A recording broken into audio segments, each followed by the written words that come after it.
Welcome to this explainer. Today, we're going to take that moment of total driveway panic and turn it into a calm, logical diagnostic process. We've literally all been there. You have places to be, you sit down in the driver's seat, and the vehicle completely refuses to cooperate. It is so incredibly frustrating, but today we're going to break down exactly what your car is trying to tell you when it leaves you stranded. You know the feeling, right? You get in, turn the key, and nothing. As our source material perfectly puts it, your car has basically decided it's a great day for you to take the bus. It's almost as if the car is making a joke at your expense. But hey, instead of instantly assuming the absolute worst about your engine, we really need to treat this like a puzzle. Okay, so before you angrily try twisting that key over and over again for 10 minutes, or before you immediately dial up an expensive tow truck, let's just take a breath. Let's work through this logically. Seriously, continuously grinding away when a battery is already weak is definitely not helping the situation. We need a strategy here. So, where do we start? Well, our diagnostic process begins by figuring out exactly what happens the moment you try to start the car. The very first step, and honestly, your biggest clue, is sound. The key to identifying the real issue is decoding what the car is actually sounding like in that split second you turn the key. Let's start with our first auditory clue. What if you turn the key and you hear rapid clicking, but the engine just isn't turning over at all? You know the sound, that fast, machine gun-like click. It's incredibly common, and it instantly points our diagnostic process in a very specific direction. Now, if you hear that rapid clicking, a weak or completely discharged battery is obviously a top suspect, but it's not the only one. If you safely pop the hood and take a good look at the battery terminals, you might spot the real issue. Are they loose? Are they covered in thick, crusty corrosion? A really poor connection can actually prevent enough current from ever reaching the starter in the first place. If you want to get scientific about it and happen to have a multimeter handy, you can actually check the battery voltage yourself. You just do this with the vehicle switched completely off. A fully charged conventional 12-volt battery should sit at right about 12.6 volts.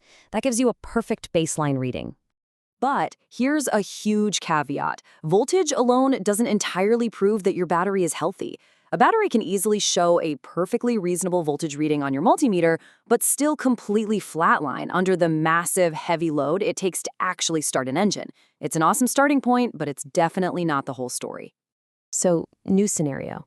What if instead of that rapid-fire clicking, you just hear one lonely, solid click? You turn the key, click, and then nothing else. This actually changes our diagnosis entirely because a single click means something very different mechanically than a rapid series of them. That one solid click heavily points toward a starter or a starter circuit problem. The system is trying to engage, but it's getting hung up at that specific component. Having said that, the golden rule of electrical diagnostics totally still applies here. You should always verify the battery and those electrical connections first, just to rule them out before assuming the starter is completely fried. Now for the third auditory scenario. What if you turn the key or push the button and there is absolutely nothing? I mean complete, total silence. No rapid clicking, no single click, just a dead, quiet dashboard.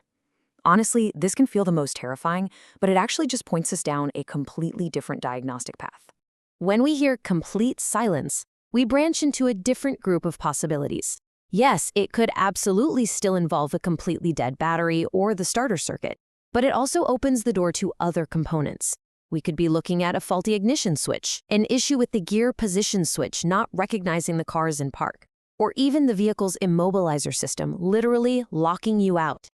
Now, this brings us to a crucial distinction that trips a lot of people up, so we need to be very precise with our language here. There is a massive difference between a car that doesn't crank at all, which is everything we've covered so far, and a car that cranks perfectly normally but simply refuses to start and run. Think about it. If the engine cranks normally when you turn the key, that's actually a completely different problem.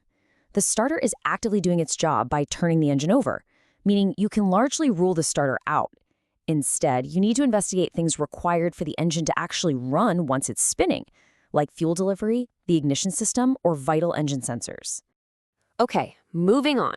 Let's look at a scenario I call the jump start trap. This is a tricky situation that catches out so many drivers and leads them to spend money on parts they really don't need. Let's say you've diagnosed a weak battery and you decide to do something about it. So the battery seems weak, and a jump start from a friend successfully gets the vehicle running again. Woohoo! But here is the trap. Don't immediately celebrate, declare the battery officially dead, and order a brand new battery online right then and there. Not so fast. Why?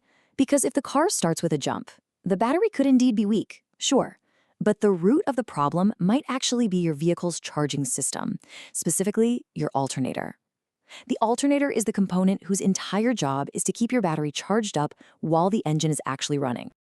And this brilliantly illustrates why you just can't assume the battery is the main culprit. An alternator that isn't charging correctly can leave you with a completely dead battery all over again just minutes after you drive away from your successful jump start. You could literally install a brand new battery, and a faulty alternator is just going to drain that one right down to zero too.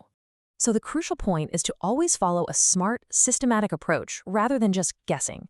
Step 1, test the battery. Step 2, physically inspect those terminal connections for looseness or corrosion. Step 3, check the starting circuit based on the sounds you hear. And finally, Step 4, always verify that your alternator is working properly so you don't end up stranded twice in one day.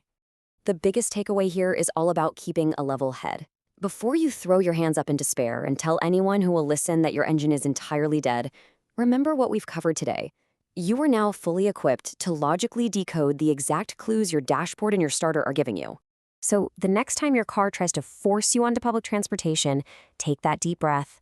By listening to the clues and checking the connections, you hold the power to fix it. Ask yourself, is it actually a catastrophic engine failure, or did this quick diagnostic process just save you hundreds of dollars on a tow truck? Thanks for joining me on this explainer, and hey, happy troubleshooting out there.